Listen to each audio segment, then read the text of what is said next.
갤럭시 S8에 대해서 말해봅시다. 삼성은 큰 화면의 스마트폰을 잘 만들어 왔습니다. 물론 이 스마트폰도 갤럭시 S7의 후속작이지만 그저 간단한 후속작은 아닙니다. 더 큰 화면으로 돌아왔죠. 디자인부터 디스플레이, 그리고 소프트 홈 버튼, 빅스비까지 말이죠. 사실상 새로운 갤럭시의 시작이라 해도 과언이 아닙니다.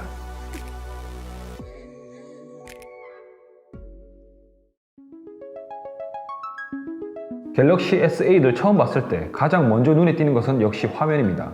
5.8인치 슈퍼 아몰레드 디스플레이로 안부 표현이 명확하며 색상도 화사하고 밝습니다. 감히 최고의 디스플레이를 해도 과언이 아니죠. 그런데 재미있는 점은 갤럭시 S8은 18.5:9 비율의 1440에 2960의 해상도를 갖췄습니다.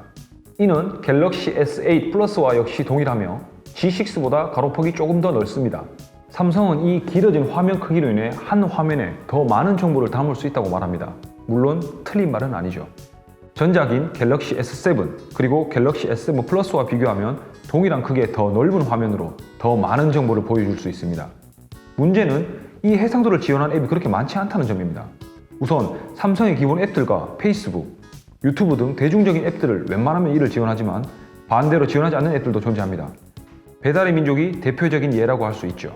갤럭시 S8의 화면 비율을 지원하지 않는 앱을 실행하면 상하단이 남는데 화면이 잘된 느낌이라 보기에도 쓰기에도 불편합니다. 하지만 이런 변태적인 해상도를 채택한 이유는 바로 스마트폰의 전면을 화면으로 꽉 채우기 위해서입니다. 삼성은 이를 인피니티 디스플레이라고 부르고 있는데요.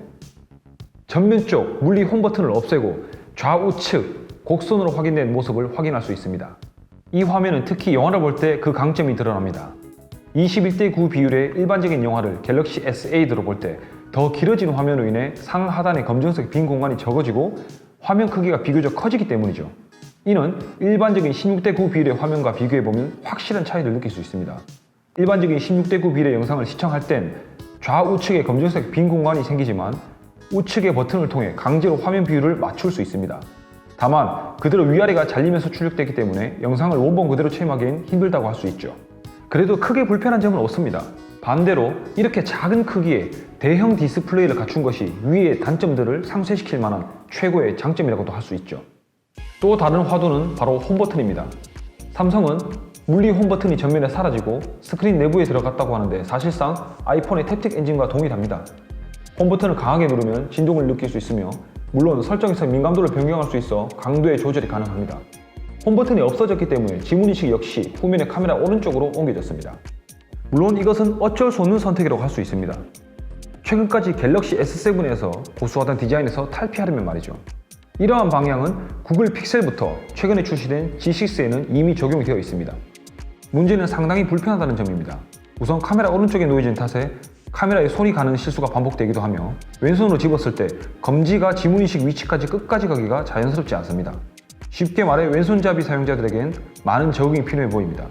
그래서 삼성이 이를 대신해 내놓은 대안은 바로 홍채 인식과 얼굴 인식입니다. 홍채 인식의 경우 우리 곁에 사라진 갤럭시 노트 7의 그것과 동일한 기술인데 S8에서는 안경을 착용해도 인식을 할 정도로 상당히 편해졌습니다. 그리고 얼굴 인식의 경우 말 그대로 얼굴 전체를 인식하는 기술인데 사진으로도 인식이 되기 때문에 보안성 면에서 크게 뛰어나다고 볼 수는 없습니다. 갤럭시를 유지하려는 유저들의 공통적인 이유 중 하나는 바로 전면 물리 홈 버튼과 지문인식 센서입니다. 이것이 후면으로 옮겨지면서 대신 내놓은 것들이 홍채 인식과 얼굴 인식 센서인데 이것은 전면을 바라봐야 되는 이런 존재 조건이 달리기 때문에 아직까지 물리 홈 버튼을 고수하려는 사용자층을 설득하기에는 조금 무리가 있어 보입니다. 삼성답게 성능 역시 뛰어납니다. 기본적인 인터넷 서핑과 같은 일반적인 사용에는 전혀 문제가 없고 게임 역시 그럴 것이라고 예상됩니다. 하지만 엑시노스 8895 프로세서의 가장 큰 화제는 바로 세계 최초의 10나노 공정으로 설계되었다는 점입니다. 이는 분명히 전력 대비 성능이 뛰어나다는 것일 겁니다. 제가 일주일간 사용해본 결과 삼성 갤럭시 S8은 일반적인 사용으로 하루에 8시간 정도 사용할 수 있었습니다. 물론 여기서 해상도를 낮추고 밝기를 더 낮춘다면 분명히 더 오래 사용할 수 있겠죠. 좌측의 볼륨 버튼 하단엔 빅스비를 실행할 수 있는 버튼이 있습니다. 빅스비는 기존 삼성의 S보이스에서 진화한 새로운 인공지능 서비스입니다. 지금은 빅스비를 통해 카드로 된 날씨, 뉴스, 시간에 맞춘 알람 등 다양한 정보들을 얻을 수 있고 음성 서비스의 경우 5월 1일부로 시작한다고 합니다.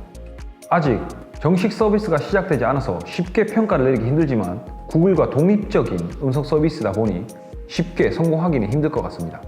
한국인들이 가장 많이 사용하는 네이버와 카카오의 경우 독자 AI 플랫폼을 내놓을 준비를 하고 있기 때문에 빅스비와의 연동은 아직 기대하기 힘들어 보이며 구글 어시스턴트의 경우 안드로이드라는 플랫폼을 무기로 모든 스마트폰에 탑재되기 때문이죠. 그래도 절대적인 삼성의 사용자층이 존재하는 만큼 꾸준한 업데이트를 통해서 구글의 어시스턴트, 애플의 시리와 다른 빅스비만의 강점을 보일 것으로 예상이 됩니다. 카메라인 전작에 비해 큰 변화는 없습니다. 갤럭시 S7과 동일한 12메가픽셀의 듀오 픽셀 후면 카메라를 갖췄고 조르기값 역시 f1.7로 똑같습니다. 그리고 전면 카메라는 전작에 비해 상향되었습니다. 8메가픽셀로 늘었고 조르기값은 f1.7 그리고 초점을 자동으로 잡아주는 스마트 오토포커스 기능이 추가되었습니다.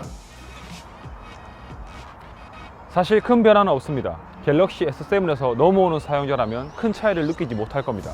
하지만 갤럭시 S8에는 멀티프레임 프로세서가 추가되었습니다. 덕분에 다양한 기능들을 즐길 수가 있죠. 이제는 사진을 촬영하기 전에 필터나 스티커를 추가할 수 있습니다. 하지만 가장 인상 깊은 기능은 바로 아웃포커스입니다. 사진을 촬영한 후 강조를 원하는 전경 또는 배경 부분에 초점을 설정할 수 있죠. 이 비교군을 보면 갤럭시 S8은 S7과 큰 차이가 없다는 점을 확인할 수 있습니다. 여전히 날렵한 선회도를 보여주고 있고 색상 역시 상당히 밝고 화사합니다.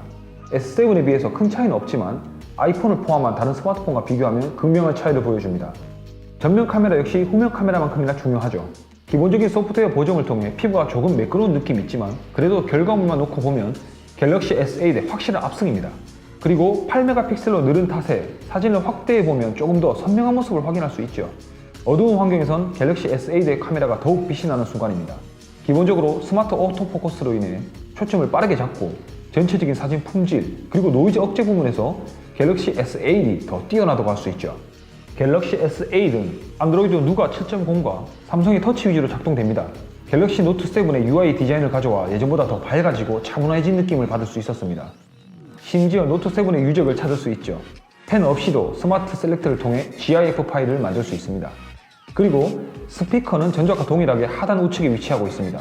스테레오 스피커가 아닌 점이 아쉽지만 여전히 높고 청량한 음색을 출력합니다. 그리고 IP68 등급의 방수와 USB Type-C를 지원합니다. 갤럭시 S8은 삼성에 있어 큰 도전입니다. 갤럭시 노트 7의 배터리 폭발 사건으로 인해 브랜드 이미지가 실추됐지만 다양한 안정성 테스트를 통과해 나온 결과물이 바로 갤럭시 S8입니다. 갤럭시 S8은 삼성의 큰 도전적인 스마트폰이라 할 수 있습니다. 이것을 구매하려는 당신 역시 큰 도전자라고 할 수 있죠.